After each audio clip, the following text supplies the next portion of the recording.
Добрый вечер, дорогие друзья. Я нахожусь в холодном Краснодаре. Ну, сегодня он холодный, да.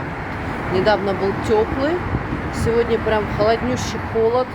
Минусовая температура, минус 3, по-моему, показывала. Ветер такой леденящий. Такие, как обычно, пробки вечером. Ну, а так в целом что?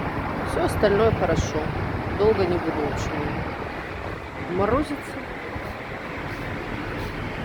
Пойду греться в гостиницу.